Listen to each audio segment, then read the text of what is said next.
حبايبي طلاب اولى ثانوي، ازيكم؟ عاملين ايه؟ يا رب تكونوا بخير. عاملين ايه النهارده؟ وصلنا للاسبوع الرابع في الدراسه. عملنا ايه الاسابيع اللي فاتت وهناخده ايه النهارده؟ ويلا بينا بقى عشان احنا في رمضان والجو صيام وعايزين نخلصوا الحصه بسرعه كده، وعايزين نفهمه وعايزين نحفظه ومش عايزين نتعبه. كل سنه وانتم طيبين بمناسبه رمضان. طبعا الاسبوع اللي فات ما نزلتكش الحصه برضك نظرا لظروف خاصه ليا، بس كنت عامل حسابك من الاسبوع اللي قبله، فكنت شارح لك الدرس بتاعك على فتره كامله، يعني على حصه كامله. فيعتبر انا معوض لك الدنيا، انت ماشي مع المدرسه مش متاخر. طيب احنا واخدين ايه في المنهج وفاضل لنا ايه في منهج التاريخ؟ لما اجي ابص على اللي احنا واخدينه الاقي نفسنا النهارده دي الحصه الرابعه. طب الثلاث حصص سمستر، الحاجه اللي انت اخدتهم الثلاث حصص اللي فاتت اخدت فيهم ايه؟ هلاقي نفسي اللي انا في اول ثلاث حصص خلصت عندي الوحده الثالثه اللي هي اول وحده عند حضرتك في الترم الثاني. الحصة الأولى والحصة التانية خلصنا مع بعض الحضارة العراقية. الحصة التالتة اللي أخدناها الأسبوع اللي قبل اللي فات خلصنا فيه الحضارة الفينيقية. فأصبح أنت خلصت الحضارة العراقية والفينيقية، يبقى حضرتك كده مخلص الوحدة التالتة. طيب النهاردة هنبدأ في أول جزء من أول درس في الوحدة الرابعة اللي هي تاني وحدة عند حضرتك في الترم التاني. بيكلم حضرتك عن حضارة اسمها الحضارة اليونانية، او في ناس تقول عليها الحضاره الاغريقيه، وهنعرف ليه الحضاره دي سموها الحضاره اليونانيه، وهنعرف ليه سموها الحضاره الاغريقيه. طيب يلا بينا نخش في الدرس على طول، ونبدا في الدرس ونعرفوا مين هم اليونان او مين هم الاغريق، وليه سموها الحضاره اليونانيه او الحضاره الاغريقيه. فبقول لحضرتك كده قبل ما ابدا، هم خلي بالك سموها الحضاره اليونانيه نسبه لبلاد اليونان. يبقى الحضاره اليونانيه نسبه لبلاد اليونان. لكن لو قال لك سموها للإغريقية، هقول له نسبة للناس أو نسبة للسكان اللي اسمهم الإغريق. يبقى السكان كان هم الإغريق، لكن المنطقة كانت هي اليونان. فأنا سميتها الحضارة اليونانية نسبة لليونان اللي هي بلاد اليونان. سميتها الحضارة الإغريقية بالنسبة للسكان اللي موجودين في المنطقة اللي هم اسمهم الإغريق. طيب لما نيجي نبصوا كده، كلمني عن الحضاره اليونانيه او اللي هي الاغريقيه. انت قلت لي الاغريقيه اللي هم السكان بتوع المنطقه دي. طيب ما تيجي يا عم كده ارسم لي الخريطه بتاعتك، ووريني كده المنطقه بتاعت اليونان دي كانت عامله ازاي، ووريني الاغريق دول كانوا قاعدين فين. لما اجي ارسم حضرتك كده، ارسم لك جزء من شمال قاره افريقيا، وارسم لك هنا اسيا الصغرى ساعتها، وارسم لك الجزء دوت اللي احنا هناخدوه النهارده، ونيجي نبص على باقي الدول. طيب لما اجي ابص كده على الخريطه اللي عندي، كان عندي هنا البحر الاحمر بتاعي، فاذا دي حضاره مصر، دي حضاره مصر. البحر اللي قدام بحر مصر هنا او قدام مصر على طول ده البحر المتوسط. طيب لو تفتكر كده الحضارات اللي انت اخدتها ديت انهم حضارات، او الحضارات اللي انت اخدتها، انا اللي يهمني في الخريطه الجزء ده، لذلك انا الجزء ده ما اهتمتلكش بيه قوي في الرسم، مش مهم اي كلام كده. طيب لما اجي ابص هنا، الحضارات اللي احنا خدناها، خدنا حضاره مصر، اخدنا حضاره موجوده على ساحل البحر المتوسط هنا اسمها الحضاره الفينيقيه. اخدنا في ظهرها هنا بشويه حضاره تانية طالعه من الخليج اللي هنا، الحضاره ديت اسمها الحضاره العراقيه. دي الحضارات اللي احنا اخدناها. يبقى انا خدت ايه؟ خدت مصر الترم الاول، خدت العراقيه والفينيقيه اللي موجودين في الترم ده. طيب يلا بينا كده كلمني عن الحضاره بتاعت النهارده. النهارده بتكلمني عن حضاره اسمها الحضاره اليونانيه. مين يا عم الحضاره اليونانيه؟ قال لك يعني اكلمك عن المنطقه دي، المنطقه بتاعت اليونان، وبالتحديد اكلمك عن المنطقه دي. وفي جزيرتين موجودين هنا، جزيره موجوده في الحته دي اسمها جزيره قبرص، وجزيره موجوده هنا قدام سواحل مصر بشويه اسمها جزيره كريت. يبقى انا عندي جزيرتين، قبرص وكريت. طب يلا بينا بقى، انا كده عرفت ان الخريطه اللي قدامي هنا في مصر، هنا في فينيقيا، هنا في العراق، وعرفت ان المنطقه اللي انا هدرسها اهي في جزيرتين، واحده اسمها قبرص واحده اسمها كريت، وعندي المنطقه ديت اللي هي منطقه بلاد اليونان. طيب يلا بينا حضرتك كلمني عن المنطقه دي بقى. مين هم الإغريق؟ ودي أول سؤال عند حضرتك في الدرس. مين هم الإغريق؟ قال لك هم سكان بلاد اليونان، هم سكان بلاد اليونان وكريت وقبرص اللي هي قبرص وكريت. يبقى مين هم الإغريق؟ تقول لي سكان بلاد اليونان وقبرص وكريت. يبقى هنا عندي إيه؟ سكان بلاد اليونان، وعندي هنا قبرص، وعندي كريت. أدي هم الإغريق. الإغريق دول استطاعوا تكوين حضارة من أعظم الحضارات في العالم. بدأت امتى يا عم الحضارة دي؟ قال لك بدأت منذ القرن الثامن قبل الميلاد. يبقى مين هم الإغريق؟ هم سكان بلاد اليونان وقبرص وكريت، قبرص وكريت. قدروا يأسسوا حضارة من أعظم الحضارات اللي هي الحضارة اليونانية. بدأت إمتى؟ قال لك بدأت في القرن الثامن قبل الميلاد. طيب إيه اللي ساعد الناس دي اللي هم يعملوا الحضارة دي؟ قال لك والله اللي ساعدهم في المنطقة دي اللي هم يعملوا الحضارة ديت حاجتين، وخلي بالك من الحاجتين دول كويس قوي. أول حاجة عند حضرتك ساعدتهم هو الموقع الجغرافي لبلاد اليونان. يبقى أول حاجة ساعدتنا هي الموقع الجغرافي لبلاد اليونان. طب تاني حاجة ساعدتك تعمل الحضارة دي، قال لك تاني حاجة ساعدتك هو موقع الجزيرتين. اللي هم مين يا عم؟ قال لك اللي هي جزيرة كريت وجزيرة قبرص. موقع الجزيرتين دول ساعدنا اللي احنا نعمله حضارة. طيب تعالى فهمني الاتنين دول. ازاي موقع بلاد اليونان خلاني اعمل حضارة من اعظم الحضارات في العالم، وازاي موقع الجزيرتين بتوع قبرص وكريت دول خلوني اعمل حضارة؟ هاجي اقول لحضرتك بكل بساطة كده، لما تيجي تبص على الخريطة ديت هتلاقي نفسك ايه؟ ان بلاد اليونان دي قريبة من حضارات الشرق. ايه ده؟ هو مين حضارات الشرق؟ قال لك حضارات الشرق ديت اللي هي مين؟ مصر، فينيقيا، والعراق، اللي هم حضارات الشرق القديم. فبيقول لك بسبب موقع بلاد اليونان قدرت تعمل تواصل حضاري مع البلاد ديت او مع الحضارات دي اللي هي حضارات الشرق. فاخدت كل الحاجه اللي هي اتعلمتها من حضارات الشرق، وقامت جايه مطلعاها فوق دي اللي هي مين؟ فوق دي اللي هي قاره اوروبا. ايه ده؟ يبقى انا هنا بلاد اليونان دي عملت كنقطه تواصل.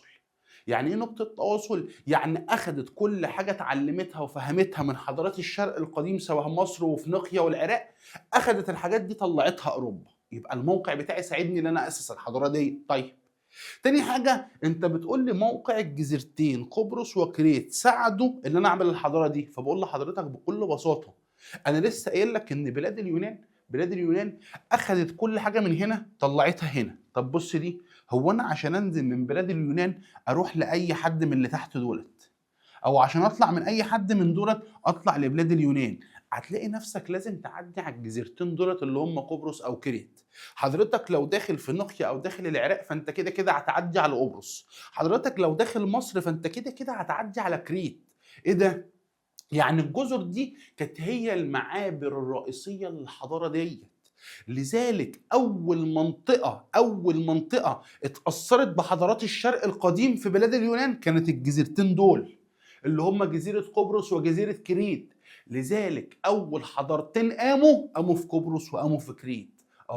يبقى اول منطقه اتاثرت قبرص وكريت الجزيرتين، فبالتالي اقدم حضارات قامت في قبرص وكريت. فلما قبرص وكريت قامت فيهم الحضارات ديت، عملوا ايه؟ الحضاره انتقلت لبلاد اليونان، فقمت بالحضاره دي هنا في بلاد اليونان. يبقى اول منطقه قامت فيها كريت وقبرص، بعد كده راحت اليونان، بعد كده انتقلت من اليونان الى اوروبا. فبص تسلسل الحضاره بتاعهم عامل ازاي.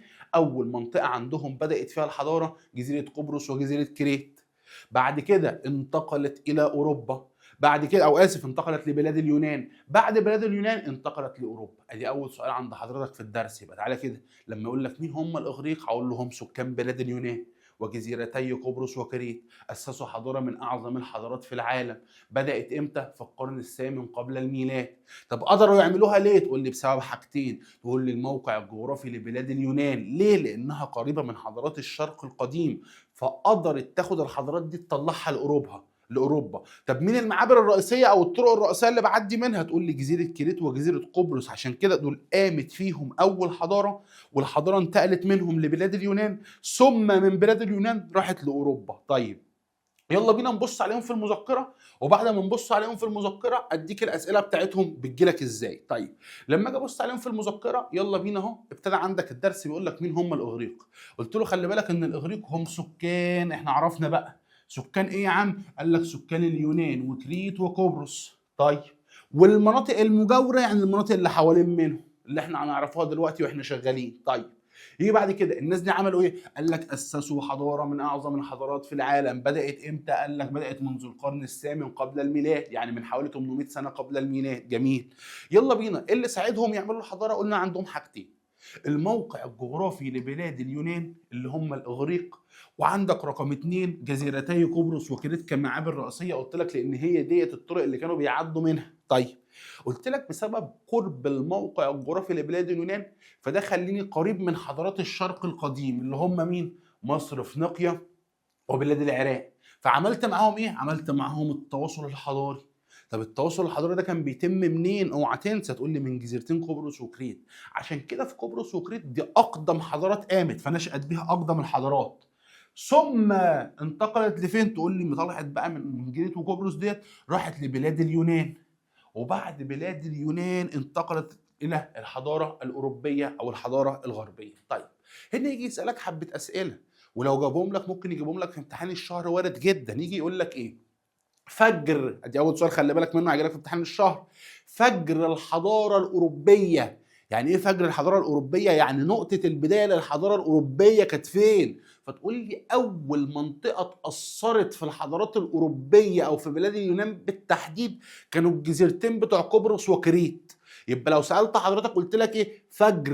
فجر الحضاره اليونانيه، تقول لي قبرص وكريت. فجر الحضاره الاوروبيه، تقول لي قبرص وكريت، لان هم دول اقرب نقطتين. ادي اول سؤال ممكن يجي لك. طيب يجي يقول لك ايه السبب في قيام الحضاره في بلاد اليونان؟ تقول لي الموقع الجغرافي، لانها كانت قريبه عندنا من حضارات الشرق. طيب يجي يسالك سؤال جميل قوي هنا، يجي يقول لك ايه؟ سؤال برضه ممكن يجي لك في امتحان الشهر، يجي يقول لك ايه؟ ليه في تشابه بين حضاره اليونان والحضارات في الشرق القديم شبه مصر وافريقيا والعراق؟ اقول له انت قلت لي اليونان موقعها حلو، ومصر كانت موقعها حلو، والعراق كان موقعها حلو، وافريقيا كان موقعها حلو. اذا اوجه التشابه ان كلهم ذات موقع متميز. يبقى اوجه التشابه اللي عند حضرتك بين الحضارات دي كلهم ذات موقع متميز. ادي عند حضرتك سؤالين ممكن يقول. طيب بعد ما اعرف حضرتك مين هم الاغريق وعرفك ايه اللي ساعدهم في قيام الحضاره، احنا قلنا بقى نشأت حضارات. طيب ايه الحضارات اللي قامت عند حضرتك؟ وهنا جايب لك الخريطه اللي انا كنت راسمها لك، بس انا كنت راسمها لك بمنظور اكبر. يعني انت عندك تحت هنا مصر، فوق مصر عندك جزيره كريت، عندك هنا المفروض جزيره قبرص اللي هي بتطل على تركيا، وعندك ادي الحضاره اليونانيه، ادي الحضاره اليونانيه اللي جنب اسيا. طيب يلا بينا، انت قلت لي قامت عندك الحضارات. مين الحضارات يا عم اللي قامت عندك؟ قال لك قامت عندي 3 حضارات، او انا هديك امثله على 3 مدن قامت فيهم حضارات في بلاد اليونان. مين يا عم ال3 حضارات دولت؟ عايز اعرفهم بسهوله كده تبقى الدنيا لذيذه وافهمهم. قال لك يلا بينا. اول حضاره هكلم حضرتك عنها، حضاره اسمها حضاره اثينا. يبقى اول حضاره في اليونان او اول مدينه في اليونان هتكلم عليها هي مدينه مين؟ تقول لي هي مدينه اثينا. طيب طب تاني حضارة أو تاني مكان عايز أتكلم عنه في اليونان، تقول لي مكان أو مدينة اسمها سبارتا. مكان أو مدينة اسمها سبارتا. يبقى أنا عندي أثينا وعندي سبارتا. طيب تالت مكان عايز أتكلم عليه الجزيرة اللي إحنا لسه واخدين اسمها اللي هي جزيرة كريت. طيب أدي 3 أماكن، تعالى كلمني عليهم. لما أجي أكلم حضرتك على المدينة اللي اسمها أثينا اللي قامت في اليونان، المدينة ديت إيه اللي بيميزها وإيه اللي حصل فيها يا عم؟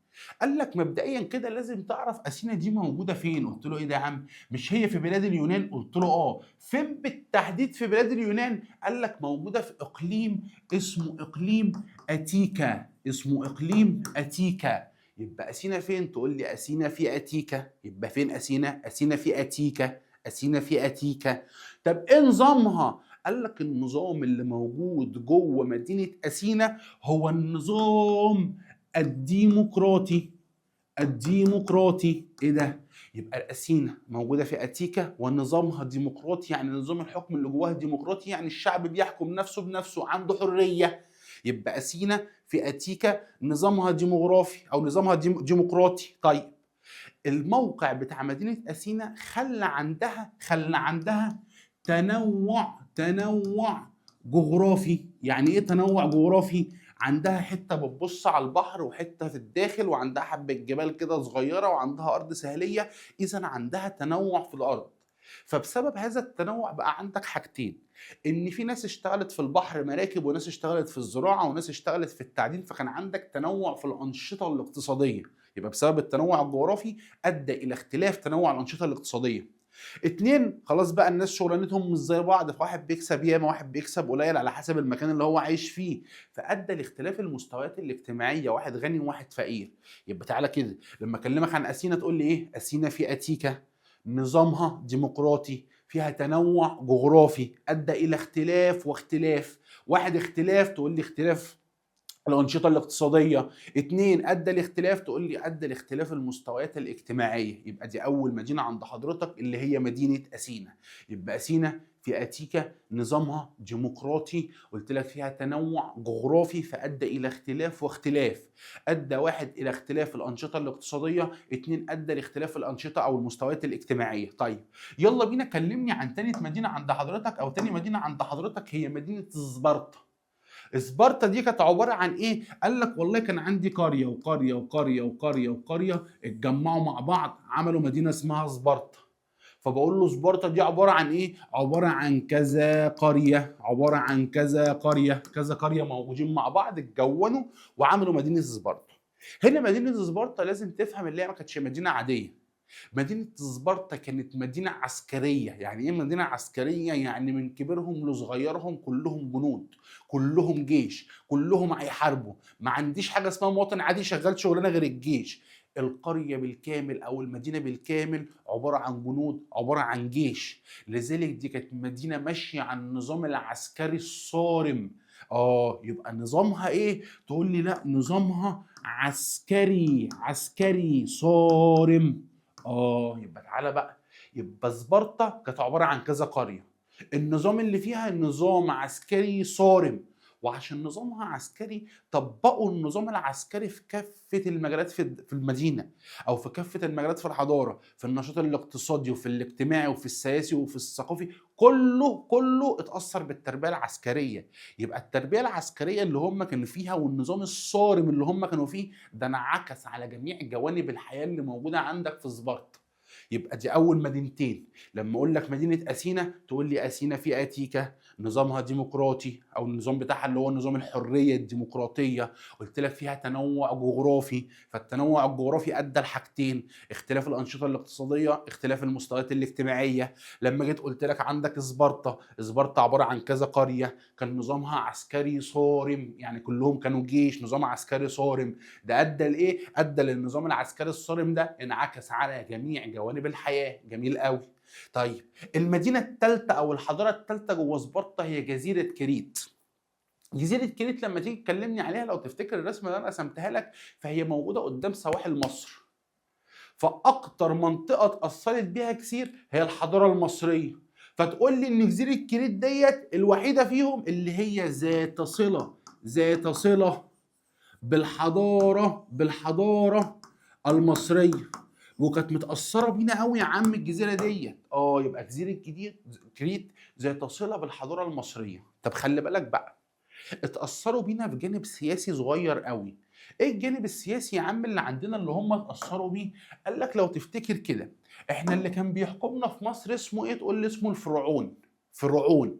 لذلك سمينا الحضاره المصريه القديمه حضاره فرعونيه. يبقى بسبب اللي انا عندي في مصر اللي بيحكمني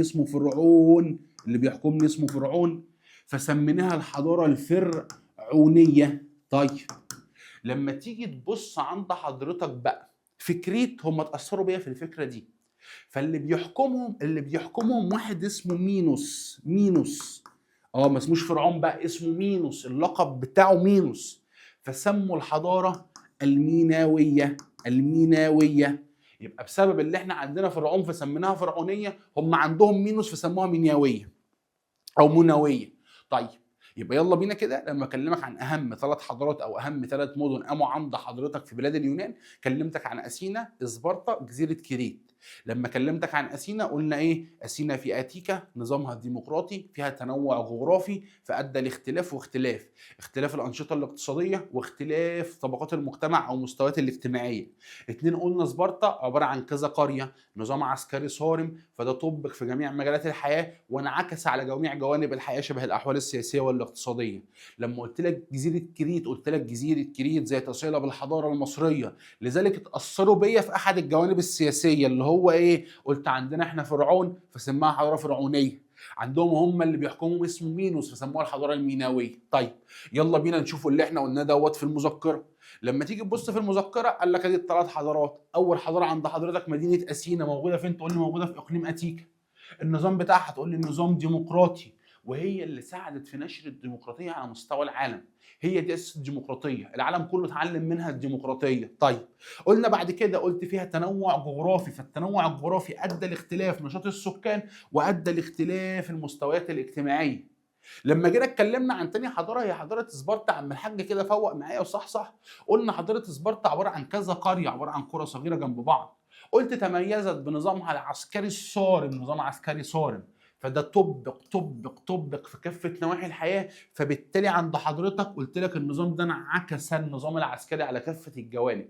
لما جيت كلمتك عن جزيره كريت فقلت لك كريت الوحيده فيهم اللي ارتبطت بالحضاره المصريه، اللي بيحكمهم او سموها الحضاره المينويه. ليه؟ لان اللي بيحكمهم اسمه مينوس، فده تشابه مع مصر اللي احنا كان عندنا فرعون فسميناها الحضاره الفرعونيه. هنا خلي بالك من الثلاث مدن يجيب لك منهم مدينه في الامتحان بتاع الشهر، الثلاث مدن يجيب لك منهم مدينه في امتحان الشهر. لما يجي يسالك عن مدينه اثينا او مدينه سبارتا او جزيره كريت، لما امسك لك كريت سهله. كريت ذات صله بالحضاره المصريه فتشابهت مع مدينه جوبيل في الحضاره الفينيقيه. ليه؟ لانها كانت ذات صله بالحضاره المصريه. يبقى جوبيل وكريت الاثنين تشابهوا. ليه؟ لان الاثنين ذات صله بالحضاره المصريه. مين المدينه اللي كان نظام تربيتها معتمد على الصبر والشده؟ تقول لي سبارتا، لان سبارتا كان نظامها نظام عسكري صارم فكانت عايزه شده. مين المدينه اللي ساعدت في نشر الديمقراطيه على مستوى العالم كله؟ تقول له دي مدينه اثينا، لان كان نظامها نظام ديمقراطي، وهناخد الديمقراطيه بتاعتها بالتفصيل.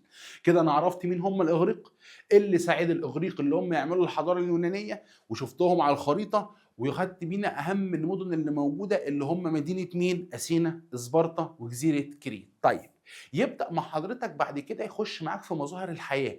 احنا اتعودنا في الدروس اللي فاتت يخلص الجزء بتاع الحضاره يعرفك مين هي الحضاره، يديك مظاهر الحياه بقى اللي هي الاوضاع السياسيه والاقتصاديه والاجتماعيه والدينيه والثقافيه والفنيه. طيب هنا بقى في الحضاره ديت اللي هي الحضاره اليونانيه حضرتك هتكلمني عن ايه؟ قال لك برضه هكلمك عن 6 مظاهر للحياه.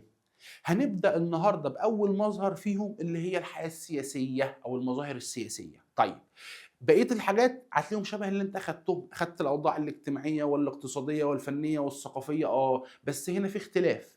في الحضارة دي شلك الحياة الاجتماعية مش هيديها لك، بس حط لك مكانها الحياة الرياضية، فشبه تقريبا أنت هتاخدها بطريقة تانية. طيب يلا بينا نبدأ عندنا في أول مظهر من مظاهر الحياة وهي الحياة السياسية. طيب لما يجي يكلمك عن الحياه السياسيه بقى عايزك تخلي بالك من حاجه. انا لسه حالا وانا بكلم حضرتك عن المدن والحضارات اللي قامت قلت لك خلي بالك انت كان عندك 3 حضارات قاموا عند حضرتك في قاره اوروبا او في بلاد اليونان بالتحديد اللي هم اثينا، سبارتا، وجزيره كريت. دي امثله على الحضارات اللي كانت موجوده هناك. ايه ده؟ يعني بلاد اليونان ما كانتش حته واحده؟ قلت لك يا عم ما هم قدامك عباره عن مجموعه مدن او مجموعه حضارات. يعني ما كانش عندهم وحده؟ قلت له لا ما كانش عندهم وحده. اذا انا لما اكلمك عن النظام السياسي مش هكلمك عن النظام السياسي في بلاد اليونان، ده انا هكلمك عن النظام السياسي في اثينا، هكلمك عن النظام السياسي في سبارتا. يبقى هكلمك عن النظام السياسي اللي موجود في كل منطقه فيهم.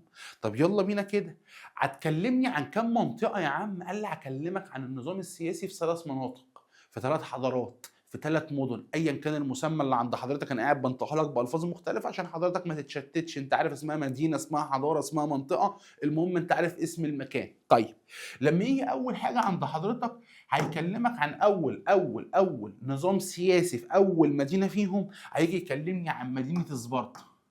وخلي بالك بقى اكلمك عن مدينه سبارتا. مدينه سبارتا اعطاك معلومه انا مش هكتبها لك قدامك لان انت عارفها. سبارتا عباره عن كذا قريه كذا قريه كذا قريه، يعني قرى اتجمعت فعملت مدينه. الكذا قريه دولت قلت لك كانوا بيتميزوا بالنظام العسكري الصارم، ده انا عارفها قبل ما ابدا سبارتا. يبقى لما اقول لك سبارتا تقول لي نظام عسكري صارم. بسبب ان سبارتا نظام عسكري صارم ده ساعدهم على حاجتين بقى. فضل مساعدهم اللي هم بيحكموا المناطق المجاوره ليهم وحضاره اليونان دي لمده 200 عام. 200 عام الناس ديت مفيش حد عارف يكسبهم، هم اللي بيحكموا وهم اللي مسيطرين. ليه؟ لان هو نظامهم نظام عسكري، فالناس دي عندهم قوه في الجيش، نظام عسكري قوي. فحكموا بلاد اليونان لمده 200 عام. 200 عام انتهت حضارتهم لما جولي ناس اسمهم المقدونيين. المقدونيين اللي احنا هنقولها اللي هي الحضاره المقدونيه، قدروا يسيطروا عليهم. فالحضاره المقدونيه او المقدونيين انتصروا على سبارتا في القرن الرابع قبل الميلاد. يبقى تعالى كده، سبارتا لما اكلمك على سبارتا هقول لك ان مدينه سبارتا ديت نظام عسكري صارم. فبسبب اللي هي نظامها عسكري صارم قدرت تسيطر على بلاد اليونان لمده 200 عام. وطالما هي سيطرت ل 200 عام، انتهت ازاي؟ تقول لي انتهت على يد المقدونيين في القرن الرابع قبل الميلاد. طيب سبارتا دي بقى نظام الحكم السياسي اللي كان فيها عامل ازاي؟ قال لك سبارتا نظام الحكم فيها كان مقسم عندك لخمس حاجات. ايه الخمس حاجات؟ قال لك اول حاجه ملكان. يعني ايه ملكان؟ يعني 2 ملوك. ملكان 2 ملوك. رقم اتنين عند حضرتك حاجه اسمها مجلس الشيوخ. يبقى انا عندي ملكان، عندي مجلس شيوخ، ملكان ومجلس شيوخ. تالت حاجه في النظام الحكم عند سبارتا كان عندهم حاجه اسمها الجمعيه الشعبيه. حاجه اسمها الجمعيه الشعبيه. رابع حاجه موجوده عند حضرتك في سبارتا جايه من اللي قبليها او من نفس الاسم، حاجه اسمها الرقابه الشعبيه. يبقى زي ما انت اخدت الجمعيه الشعبيه، اقول لك حاجه اسمها الرقابه الشعبيه. طيب اخر حاجه، الحاجه اللي هم تميزوا بيها رقم 5 اللي هي ايه؟ تقول لي اللي هي الجيش. جميل قوي. يبقى لما اكلمك عن حضاره سبارتا النظام السياسي كان قايم على 5 حاجات عشان ما يتحسدوش. ايه الخمس حاجات؟ ملكان، مجلس شيوخ، ملكان، مجلس شيوخ، ملكان، مجلس شيوخ، ملكان، مجلس شيوخ. جمعيه شعبيه، رقابه شعبيه، جمعيه شعبيه، رقابه شعبيه، جمعيه شعبيه، رقابه شعبيه، جيش.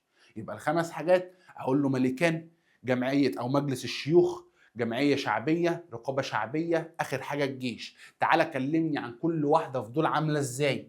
اول حاجه هكلمك عن نظام الملكان. الملكان دول بتجيبهم ازاي يحكموا الدوله؟ قال لك والله احنا بنخش المدينه دي، جبنا اكبر اسرتين في المدينه بتاعت سبارتا، الاسره س والاسره ص، دول اكبر مدينتين واغنى 2. ايه الشباب اللي عندكم؟ فطلعت مجموعه شباب من هنا، مجموعه شباب من هنا، وجبت الناس عملت انتخابات واختارت هي عايزه مين. يبقى بالعربي كده بتختار الملكين ازاي؟ تقول لي من اكبر اسرتان عن طريق الانتخابات. الناس انتخبت هي عايزه واحد من هنا وواحد من هنا، فبقى عندي الملكان هيحكموني مدى الحياه. ايه ده؟ يبقى الملكان من اكبر اسرتان عن طريق الانتخابات يحكمان مدى الحياه. تاني اهو، الملكان من اكبر اسرتان عن طريق الانتخابات يحكمان مدى الحياه. طيب الناس دي هتحكمني، عندي 2 ملوك هيحكموني. ال2 ملوك اللي هيحكموني دول اللي هم جايين لي من اكبر اسرتين موجودين عندنا في سبارتا.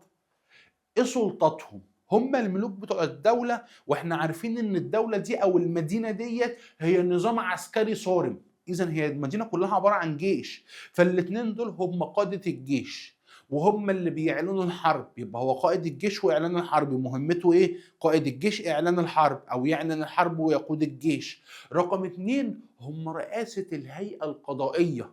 يعني المحاكم اللي موجودة والقضاة اللي موجودين تحت ايد الناس دي، فهم دول الرؤساء بتوع الهيئات القضائية. يبقى انا لما اكلمك هم الملكان من اكبر اسرتين عن طريق الانتخابات مدى الحياة. سلطاتهم ايه يا عم الحاج؟ قال لك والله اول حاجة اعلان الحرب وقيادة الجيش. 2 هم بيرقصوا الهيئات التنفيذية وبيتقدموا المواكب الدينية. يعني لما يبقى عندك موكب ديني واحتفال ديني هم بيمشوا قدامه، يبقى انت عندك هنا تقدم المواكب الدينية. ادي عندك نظام الملكان. طيب لما تخش في مجلس الشيوخ، مين مجلس الشيوخ؟ قال لك دول 28 جثة، 28 عضو، وقاعد مع ال 28 عضو الملكان اللي انا لسه مكلمك عليهم. يبقى مجلس الشيوخ عدد اعضاء كلهم على بعض كام؟ تقول لي 30. مين ال 30؟ تقول لي ال 28 عضو والملكين. طب ال 28 عضو دول جبتهم منين؟ قال لك برضو عن طريق الانتخابات. بتعمل انتخابات وبتختار ال 28 عضو وبيقعدوا مدى الحياه. طب انت بتختار مين في ال 28 عضو دولت؟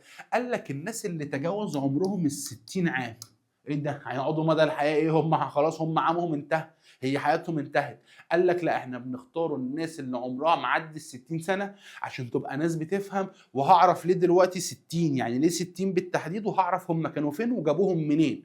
فانا بجيب الناس اللي تجاوزت ال 60 عام وبعمل انتخابات وبختار منهم اللي انا عايزه، بخليه هو اللي في مجلس الشيوخ. طيب حضرتك جبت الناس دي، ايه مهمتهم؟ قال لك مهمتهم اصدار القوانين والتشريعات. يبقى مهمتهم اصدار القوانين والتشريعات. بيقول لك هتعمل 1 2 3 4 قوانين وتشريعات. ركز معايا اهو. يبقى احنا هنا خدنا الملكان، اخدنا مجلس الشيوخ. طيب يلا بينا الجمعيه الشعبيه، ايه وظيفتها؟ شفت الناس اللي بيطلعوا في التلفزيون كده لما يقول لك قرار كده، يقول لك مين اللي موافق الموافقه؟ تلاقي ناس رفعت ايديها كده، اللي قاعدين في مجلس ناس ياما قوي مع بعض يقول لك موافقون. نفس الجمعيه الشعبيه. الجمعيه الشعبيه ديت عباره عن ناس قاعده، لما مجلس الشيوخ بيحط القوانين، لما مجلس الشيوخ بيحط القوانين بتاعته، الناس دي بترفع ايديها بتنزل ايديها. يعني بالعربي دي الجمعيه الشعبيه مسؤوله عن ايه؟ تقول لي مسؤوله عن القبول او الرفض بتاع القوانين اللي بيحطوا مجلس الشيوخ. ادي عندك الجمعيه الشعبيه مسؤوله عن قبول او رفض القوانين التي يضعها مجلس الشيوخ. ادي ثالث حاجه. طيب رابع حاجة عند حضرتك هي الرقابة الشعبية. مين الرقابة الشعبية؟ قال لك دول عبارة عن 5 أفراد. الخمس أفراد بختارهم عن طريق الانتخابات. بس هنا خلي بالك بقى، لما جيت اكلمك عن الانتخابات في الملكان قلت لك انا بختار الملكان دول وبعمل لهم عمليه الانتخابات دي مدى الحياه، يعني هيفضلوا موجودين معايا. ال 28 عضو اللي اخترتهم مدى الحياه لحد ما ربنا يفتكرهم. طيب لكن لما جيت هنا في الرقابه قلت لك انتخابات وسكت. ليه؟ لان الانتخابات دي بتتم كل سنه. يبقى لما اقول لك في الرقابه الشعبيه 5 افراد بيتم انتخابهم او اختيارهم كل عام، كل سنه بتختارهم، كل سنه بتنتخبهم. طب الخمسه اللي بيجوا لي كل سنه دول ايه وظيفتهم بقى يا عم؟ قال لك والله من بعض صلاحياتهم هي السلطات التنفيذيه والقضائيه، يعني بينفذوا القوانين وبيحكموا في القوانين تنفيذيه قضائيه. 2 بينزلوا الشارع في سبارتا يمشي على رجليهم يشوفوا اخلاق الشعب ويشوفوا سلوك الشعب. ليه؟ عشان يحافظوا على الامن والامان اللي موجودين. ادي السلطه بتاعتهم اللي هي الرقابه الشعبيه. طيب اخر حاجه موجوده عند حضرتك في سبارتا هو الجيش. بقول لك اصلا سبارتا دي نظام عسكري. يبقى لما اكلمك عن الجيش فالجيش ده هو المحور الاساسي او محور حياه الدوله ديت. ليه؟ لان انا الجيش، الدوله كلها قايمه على الجيش. طيب الجيش اي شاب بيبلغ عمره ال20 عام باخده ادخله الجيش. لحد امتى؟ قال لك لحد ما يوصل ل60 عام. يبقى الناس اللي في الجيش دي عمرها من كام لكام؟ تقول لي من 20 ل 60. يبقى الناس اللي في الجيش دي عمرها من كام؟ من 20 ل 60. ايه ده؟ يعني تقريبا كده ان الجيش في سبارتا كان دائم، انت قاعد معايا من اول ما تجيب 20 سنه لحد 60 سنه. ايه ده؟ يعني لو جه سأل حضرتك قال لك تشابه نظام الجيش في سبارتا مع مين؟ تقول لي تشابه مع الحضاره الاشوريه. ليه؟ لأن الحضارة الأشورية خلت التجنيد دائم، يعني كلكم هتخشوا الجيش نفس سبارتا بالظبط. يبقى لو قال لك تشابهت سبارتا في النظام العسكري أو في الجيش تقول لي مع مين؟ تقول لي مع الحضارة الأشورية. طيب اللي طلع من 60 سنة ده، اللي جاب 60 سنة ده يرموه؟ قال لك لا، بعد ما بيخلص هو ده اللي بيعملوا له الانتخابات بتاعته عشان يختاروا منهم أعضاء مجلس الشيوخ. ادي عند حضرتك حضاره سبارتا. يبقى حضاره سبارتا عرفنا اللي هي اتقسمت عندي ل5 انظمه سياسيه. قلنا ملكان مجلس شيوخ، بعد الملكان ومجلس الشيوخ عندي جمعيه شعبيه، عندي رقابه شعبيه، واخر حاجه عندي الجيش. قلت لك سبارتا الحياه السياسيه قامت على النظام العسكري الصارم، نظام عسكري صارم. وقدرت تسيطر على بلاد اليونان لمده 200 عام. 200 عام بيسيطروا. خلصت امتى؟ تقول لي خلصت على يد المقدونيين في القرن الرابع قبل الميلاد. قلت لك انظمه الحكم عندهم اول حاجه الملكان من اكبر اسرتين عن طريق الانتخابات مدى الحياه. يبقى انتخابات مدى الحياه من اكبر اسرتين. ايه سلطاتهم؟ قلت لك اعلان الحرب، قياده الجيش. 2 هو اللي بيرقص الهيئات القضائيه وبيتقدم المواكب الدينيه. جميل. لما اقول لك مجلس الشيوخ قلنا 28 عضو وقاعد مع الملكين. بتختارهم ازاي؟ عن طريق الانتخابات مدى الحياه. يبقى مدى الحياه برضه اهو. بس مين هم؟ قال لك دي الناس اللي تجاوز عمرهم ال60 عام. سلطاتهم ايه؟ وضع القوانين والتشريعات ومناقشتها. القوانين اللي حطوها اللي تحتهم يا بيوافقوا يا بيرفضوا. مين هم؟ اللي هم الجمعيه الشعبيه، مهمتهم التصويت بالقبول او الرفض، يا رافضين يا موافقين على القوانين اللي انتوا حطيتوها. لما اقول لك الرقباء الشعبيين، قلت لك دول 5 افراد بيتم انتخابهم سنويا سنويا سنويا. الناس دي بتعمل ايه؟ سلطات تنفيذيه قضائيه، وبينزلوا الشارع بيبصوا على السلوك والاخلاق ويحفظوا الامن، سلوك واخلاق وحفظ الامن. اخر حاجه قلت لك فيهم اللي هم الجيش، ده المحور الحياه. ليه يا عم هو محور الحياه؟ لان الدوله عسكريه، بياخد الشباب من سن 20 عام لسن 60 عام. هنا اجي اسالك اسئله ممكن يجي يسالها لك، يجي يقول لك ايه؟ الملك دوت قائد الجيش يعني نظام عسكري، يرأس السلطات القضائيه يعني سلطه قضائيه، بيتقدم المواكب الدينيه يعني برضه ليه في الحياه الدينيه. يبقى الملوك ديت او النظام السياسي ده كان قايم على الفصل بين السلطات، يعني كل واحد لوحده، ولا الدنيا سايحه على بعض؟ ولا لا الدنيا سايحه على بعض. دليل تاني، الرقباء الشعبيين تنفيذي وقضائي.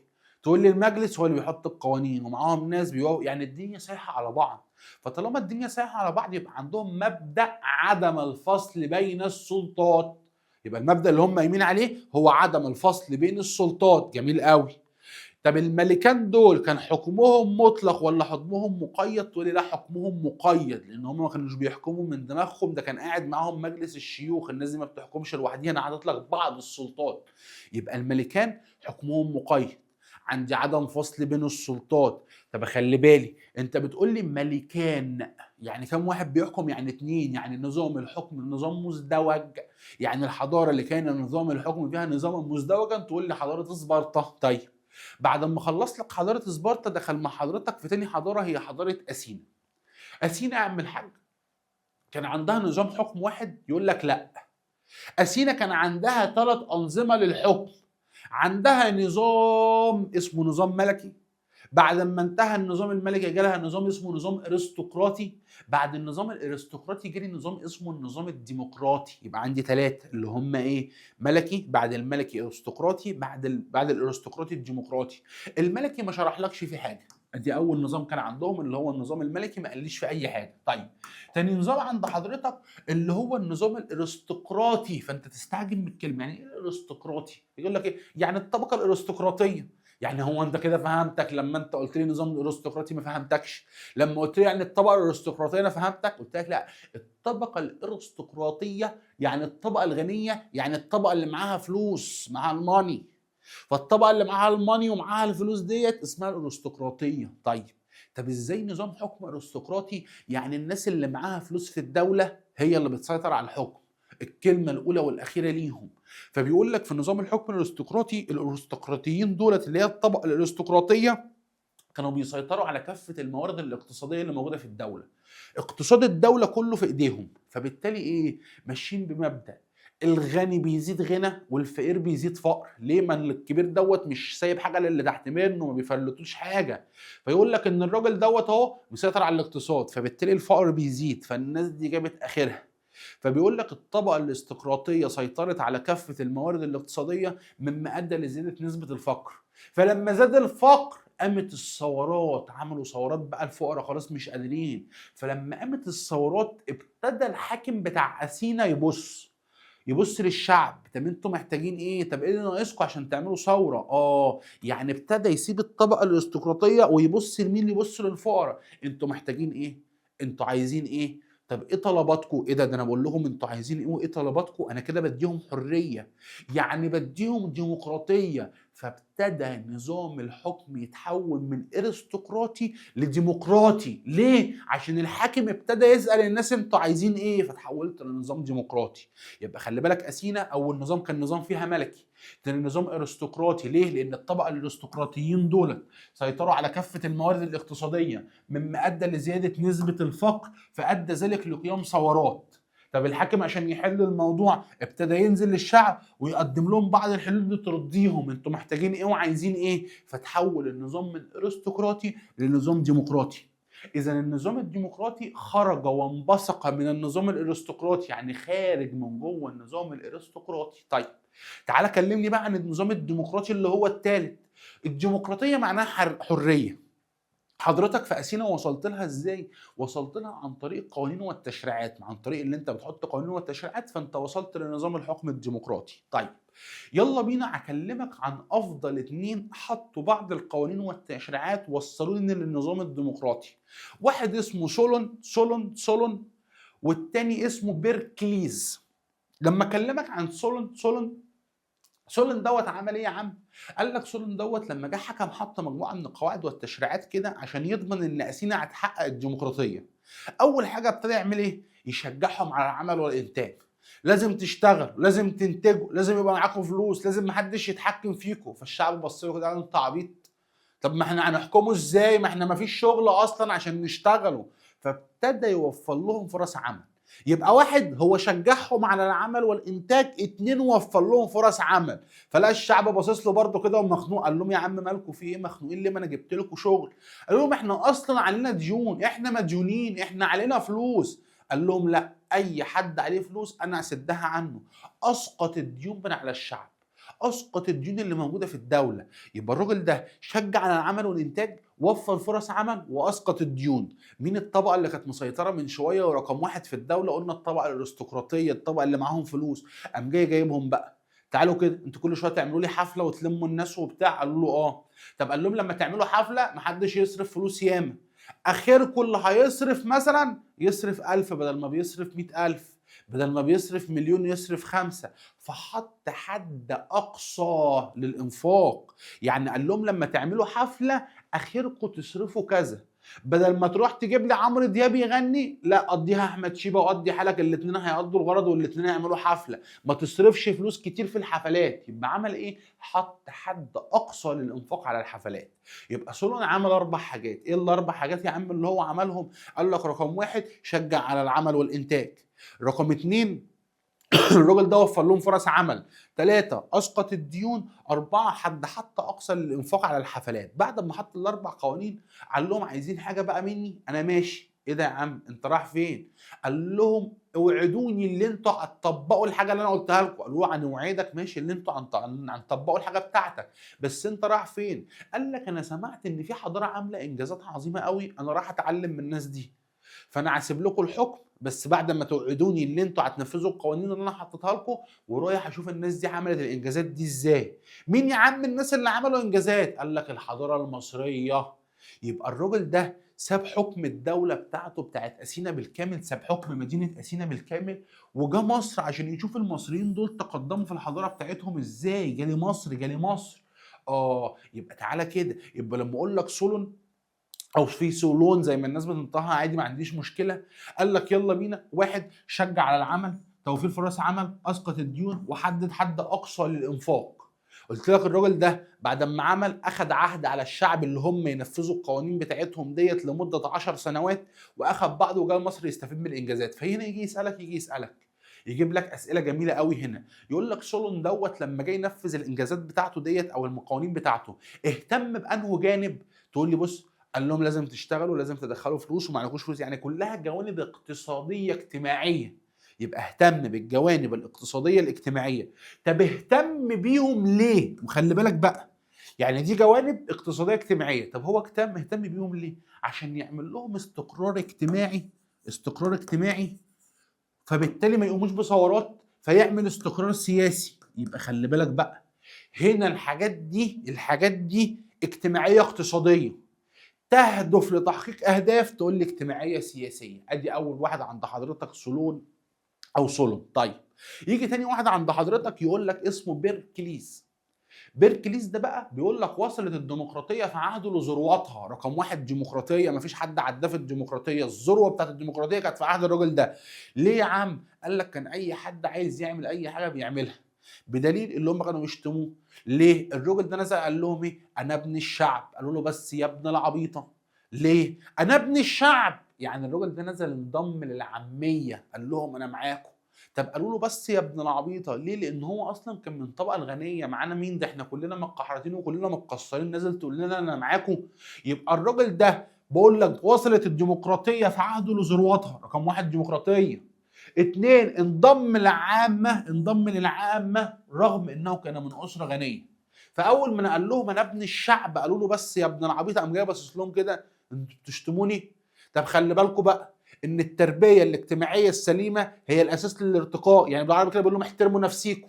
فقال لهم ايه؟ التربيه الاجتماعيه السليمه هي الاساس للارتقاء. فالراجل ده كان شايف ايه؟ كان شايف ان التربيه الاجتماعيه السليمه هي السبيل للارتقاء بشعب اثينا. يعني لو عايز ترتقي بالشعب لازم تعمل تربيه اجتماعيه سليمه. يبقى الراجل ده عمل ايه بقى؟ دخل على الشعب قال لهم انا ابن الشعب، قالوا له بس يا ابن العبيط. قام جاي بص لهم قال لهم ايه؟ التربيه الاجتماعيه السليمه هي السبيل للارتقاء، يعني لازم تحترم نفسك. يبقى كده عنده ديمقراطيه، يبقى وصلت الديمقراطيه في عهده لذروتها. ادي عندك تاني واحد اللي هو اسمه بيركليز. طيب رغم ان الديمقراطيه ديت كنظام تحس اللي هو فيه حريه، بس النظام ده عنده ايجابيات وعنده سلبيات، عنده عيوب وعنده مميزات. فيلا بينا كلمني عن عيوب النظام الديمقراطي. قال لك والله عيوب النظام الديمقراطي دوت اللي هو غير كامل. يعني ايه يا عم نظام غير كامل في اثينا؟ قلت له عشان كان بيعتمد في حاجتين كده في وحشين. ايه الحاجتين الوحشين اللي في النظام الديمقراطي؟ قال لك لما كان يجي يعمل انتخابات ولا يعمل سلطات تشريعيه، الاحرار بس اللي يروحوا يشاركوا. يعني ايه؟ قال لك ولا العبيد يروحوا ولا العبيد يروحوا ولا الاجانب يروحوا. يبقى كان مين اللي بيشترك في الانتخابات؟ تقول لي الاحرار فقط. الاحرار فقط، ادي عيب، لان دي ناس عايشه معاك في الدوله، المفروض تديهم حقهم طالما انت بتتكلم عن الديمقراطيه والحريه. انت هنا حرمتهم من حقهم. رقم اتنين اللي هو حرم النساء من المشاركه في الشؤون السياسيه والتشريعيه. النساء برضه ما تشاركش. ما تجيش تقول لي انا هحط قوانين، ما تجيش تقول لي انا همسك وظيفه مهمه. يبقى هو كده حرم ناس، حرم العبيد، حرم الاجانب، وحرم النساء. ادي العيوب عنده. يبقى كان نظام غير كامل لان هو حرم كل دول. طيب يجي هنا ممكن يجيب لك سؤال تركية جامدة قوي، يقول لك مين لم يستفاد بالقوانين التي وضعها بيركليس؟ بيركليس ده حط مجموعة قوانين، أو سولون حط مجموعة قوانين. مين الطبقات اللي ما استفادتش من القوانين دي؟ تقول لي طبقات زي دول، شبه العبيد، شبه الأجانب، شبه النساء، كلهم لم يستفيدوا من القوانين والتشريعات. طب إيه المميزات اللي موجودة عند حضرتك في النظام الديمقراطي؟ قال لك المميزات اللي موجودة عند حضرتك في النظام الديمقراطي دوت اللي هو عطى حرية الفكر والإبداع. أي حد عايز يفكر في أي حاجة فكر، عايز تبدع في أي فن ابدع، عايز تكتب أي حاجة اكتب. فبسبب اللي هو عطيهم حرية في الفن والابتكار، الناس دي تقدمت بقى في حاجات ياما قوي. تقدمت في أثينا في الفنون والأدب والعمارة، وظهر عندك الفلاسفة، وظهر عندك المفكرين، لحد ما بقت بلاد اليونان دي رقم واحد على مستوى العالم في الحاجة دي. فأصبحت رائدة بلاد اليونان ديت في القرن الرابع والخامس مفيش حد يعلى عليها في الكلام دوت. يبقى دي المميزات ودي العيوب بتاعت النظام الديمقراطي. ادي عندك أثينا.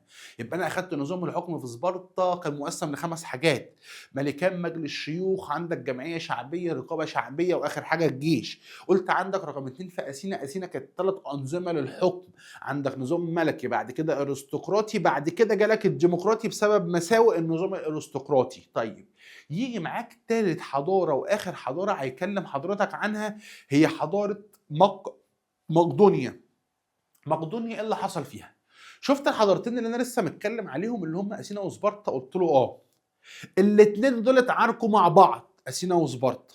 فاثينا وسبارتا حصلت ما بينهم حرب كبيره اسمها حرب البيلوبونيس. فالحرب دي لما حصلت انت بتتكلم في حضارتين جامدين قوي، سبارتا حضاره عسكريه واثينا حضاره عندها ديمقراطيه وعندها تقدم. فالحرب ما بينهم كانت جامده. فده ادى لايه؟ ادى ان باقي بلاد اليونان كلها بقى حالها ضعيف. يبقى بلاد اليونان ابتدت تضعف. يبقى بسبب الحرب البيلوبونيز اللي كانت بين سبارتا واثينا ادى ذلك لضعف بلاد اليونان او ضعف المدن اليونانيه. جميل قوي. لما ضعفت طلع لي واحد من نص المدن اليونانيه كده اسمه فيليب الثاني المقدوني، اللي هو طلع من مدينه مقدونيا بقى. استغل ان الحرب شغاله ودخل ضرب دول وضرب دول وانفرد لوحده بالحكم، هو اللي سيطر على بلاد اليونان. يبقى الراجل دوت انهى على اثينا وانهى على سبارتا وهو اللي تفرد لوحده بالحكم. اول ما الراجل ده مسك قام جايب بتوع سبارتا وجايب بتوع اثينا. عارفين انا ضربتكم ليه؟ مش عشان انتوا وحشين، انا ضربتكم عشان انتوا ما ينفعش تضربوا بعض. احنا كلنا لازم نقف مع بعض على قلب رجل واحد. ليه يا عم؟ قال لك اصلك في ناس وحشين جايين عايزين يضربونا اسمهم الفرس، فاحنا لازم نتحدوا بدل ما نقعدوا نضربوا في بعض عشان نروحوا نضربوا الفرس. يبقى تاني اهو، يبقى حصلت حرب بين اثينا وسبارتا. فلما حصلت الحرب دي طلع لي واحد في نصهم اسمه فيليب الثاني، ضربهم واخد منهم اليونان، وقام جايبهم مقعدهم قال لهم بدل ما تضربوا في بعض احنا لازم نتعاون. وليه؟ عشان نواجهوا الفرس. طيب الراجل ده لما قال لهم احنا لازم نتعاون عشان نواجهوا الفرس، قاموا من القعده دي الراجل ده طب ساكت مات. ربنا افتكره، فجاء ابنه. مين ابنه؟ قال لك ابنه اسمه الاسكندر الاكبر، اللي هو الاسكندر المقدوني اللي احنا لسه اتكلمنا عليه في اول درس. الاسكندر ده لما جه قال لك ايه ده؟ هو انا ابويا كان عايز يوحدنا احنا بس كده اثينا وسبارتا ومقدونيا؟ قلنا له اه. فالاسكندر دوت كان لسه شاب في الحماسه كده عنده 20 سنه، قام جاي قال لك ايه؟ لا ده العالم كله وطن واحد. ايه ده هتوحدنا كلنا؟ قال لك اه. يبقى اسكندر هنا اول ما جه قال لك ايه؟ العالم كله وطن واحد. ابويا كان متضايق من مين؟ متضايق من الفرس. انا هروح اضرب الفرس. هم قاعدين فين؟ قالوا له ده قاعدين جنبنا هنا في اسيا الصغرى، اقرب مكان قاعدين فيه. قام جاي الاسكندر واخد الجيش وداخل اسيا الصغرى، قام جاي ضرب الفرس. بعد ما ضربهم وانتصر عليهم في اسيا الصغرى قال لك انا مش هخلي الفرس دول وجود. الفرس دول بيسيطروا عليه؟ قال لك لا دول موجودين في مصر وموجودين في افريقيا. قال لك اي حته الفرس بيسيطروا عليها انا هخش اضربهم فيها. فبالتالي بعد ما انتصر على الفرس في اسيا الصغرى قام جاي داخل مصر وداخل فينيقيا وحولهم من ولايات فارسيه تابعه للفرس الى ولايات مقدونيه تابعه ليه هو. يعني بالعربي كده كان ماشي يطارد الفرس في الشرق. طيب يبقى تعالى اهو، بسبب الحرب اللي موجوده حرب البلوبونيس ضعفت المدن اليونانيه، فجالي فيليب الثاني المقدوني. فيليب الثاني المقدوني دوت فرض القوه وفرض الحكم عشان يعرف يسيطر عليهم. وقام جاي عامل ايه؟ حاول اقناع اللي هو اقناع اثينا وسبارتا ان يقفوا تحت رايه واحده، يعني يتحدوا كلهم. ليه؟ عشان يواجهوا الفرس. بعد وفاته جالي ابنه اللي اسمه الاسكندر، وكان عمره ساعتها 20 عام. الولد ده اول ما جه قال لك عايز يحقق مبدأ ان العالم كله وطن واحد، عايز يعمل وحده ما بيننا كلنا. وقام جاي عامل ايه؟ فحارب الفرس في اسيا الصغرى وهزمهم، انتصر عليهم. بعد كده اتجه ناحيه الشرق للسيطره على باقي الولايات الفارسيه. زي مين يا عم؟ قال لك على سبيل المثال جالي سوريا اللي هي حضاره فينيقيا، وجالي مصر.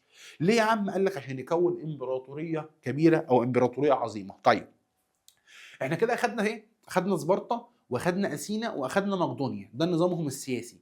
هل كان في تواصل حضاري بين مصر وبلاد اليونان؟ قال لك اه. طب يلا بينا يا عم كلمني عن التواصل الحضاري. قال لك التواصل الحضاري بين مصر واليونان كان في فترتين. الفترة الأولى لما كانت مصر في عهد الأسرة ال 26. في تفضل الأسرة ال 26 دي أنا فاكرها، اللي كنا بنقول عليها في الترم الأول شعاع نور وسط الظلام، اللي هي كانت في عصر الدولة المتأخرة. كان عندك الأسرة ال 26 اللي اسمها أسرة عصر النهضة. عصر النهضة الأسرة ال 26 حصل تواصل حضاري بين مصر وبين اليونان. ليه؟ قال لك أصلك اليونانيين كانوا بيجوا مصر يشتغلوا في الجيش المصري كمرتزقة، يعني بيحاربوا معايا مقابل اللي هم بياخدوا فلوس. ادي اول تواصل حضاري بين مصر واليونان في النظام السياسي. طيب رقم 2، لما الاسكندر جه عشان يحتل مصر. الاسكندر اول ما دخل احتل مصر لقى الحضاره بتاعتنا عجبته قوي. قال لك ايه ده؟ الحضاره المصريه دي روعه مفيش منها اتنين. واصلا الاسكندر جاي لي من بلاد اليونان اساسا عندهم حضاره جميله. فبيقول لك هو اصلا جاي مع حضاره يونانيه في دماغه، دخل مصر لقى الحضاره المصريه الاتنين عاجبينه، مبسوط بالاتنين، فدمج ما بين الحضاره المصريه والحضاره اليونانيه عشان يطلع حضاره جديده اسمها الحضاره الهيلينستيه. يبقى احنا حصل تواصل حضاري بين مصر واليونان في فترتين. في عصر الاسره ال 26 لما جم اشتغلوا عندي في الجيش، يعني ده كان اتصال عسكري لما بيجيبوا لك في الاسئله. 2، لما الاسكندر جالي ومزج بين الحضاره المصريه والحضاره اليونانيه فطلع عندي حضاره جديده اسمها الحضاره الهيلينستيه. طيب كده انت خلصت يعتبر نص الدرس. مش هطول عليك طبعا، ايام رمضان بتبقى ايام تعب، انا بصور لك في عز الصيام والله. طبعا ايه، حاول اخفف عنك الموضوع. انت زي ما احنا متعودين حضرتك بتقعد تسمع مني الحصه، بفهمك المعلومه، باحفّظك المعلومة على قدر الإمكان عشان ما تتعبش في مذاكرتها، وفي نفس الوقت بادّيك أمثلة للأسئلة بتاعتها اللي بتيجي لك. أكّدت معاك على كام نقطة كده في النُص هييجوا لك في امتحان الشهر إن شاء الله، لإن ده من ضمن الدروس اللي داخلة معاك في امتحان الشهر. خلّي بالك امتحان الشهر هيبقى قريب من العيد، يا قبل العيد بأسبوع، يا بعد العيد على طول، لإن الفترة بتاعتهم قريبة من بعض، فغالبًا هيبقى قبل العيد. فأنا كده هاعمل لك حصة إن شاء الله مراجعة لامتحان الشهر، هتعجبك وهتتبسط منها، وأتمنى أشوفكم على خير الأسبوع الجاي، والسلام عليكم ورحمة الله وبركاته.